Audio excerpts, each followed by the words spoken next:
Olá, eu sou Bernardo e eu vou falar um pouco do início da trajetória modernista no Brasil e sobre o edifício Gustavo Capanema. Um dos primeiros representantes do modernismo aqui no Brasil foi o Warschawski.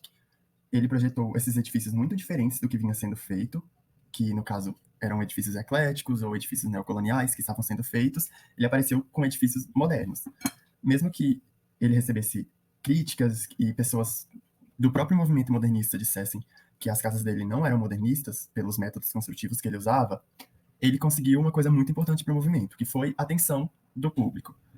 Muitas pessoas iam visitar as casas que ele projetava, elas apareciam no jornal, sendo com elogios ou críticas, elas apareciam, e com sua esposa não era diferente. Ela, como paisagista, projetava todos os jardins dessas casas e mais apelo modernista do que ele, porque ela projetava com espécies nativas, espécies mais contidas e mais adaptadas ao ambiente mesmo. Não necessariamente eram espécies muito exuberantes, exóticas e muito floridas. Eram realmente composições diferentes do que vinha sendo feito em paisagismo também. Um outro passo importante para o movimento foi a entrada do Lúcio Costa como diretor da Escola de Belas Artes. Lúcio Costa, que afirmava não conhecer tanto sobre o movimento moderno antes de assumir o cargo de diretor da escola, dentro da Escola de Belas Artes conseguiu aprender muito sobre o modernismo, leu muito sobre o assunto e chegou a conhecer o Le Corbusier.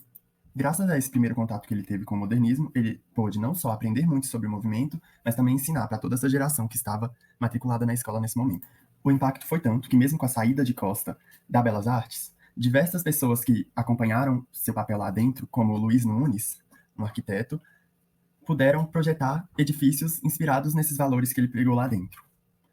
Assim, o modernismo foi ainda mais difundido por todo o país.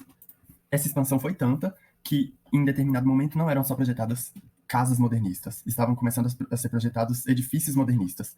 Um exemplo disso é o Palácio Gustavo Capanema. Também conhecido como Ministério da Educação e Saúde, é muito importante que esse edifício seja modernista, porque ele era um marco do governo atual, que era o governo de Getúlio Vargas. Ter um edifício que vai representar o país e vai representar um governo inteiro nesse movimento, que antes era tão pequeno e tão pouco difundido no país, é muito importante, mostra o quanto o movimento cresceu. A concepção desse edifício é marcada pela interdisciplinaridade, onde diversos artistas muito importantes participaram em diversas partes do edifício, não só na estrutura ou na arquitetura. O paisagismo foi feito por Burle Marx, com essas formas muito diferentes do que vinha sendo visto em outras arquiteturas mais tradicionais. Os azulejos e as artes plásticas ficaram por conta de diversos artistas, como Cândido Portinari.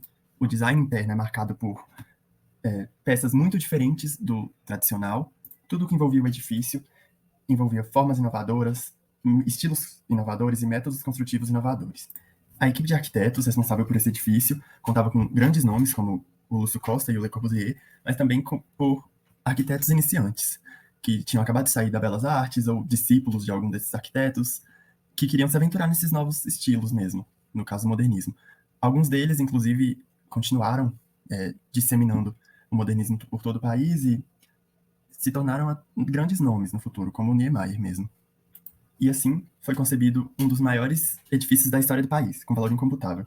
Esse foi um breve histórico do modernismo no país e sobre o edifício Gustavo Capanema. Muito obrigado pela sua atenção.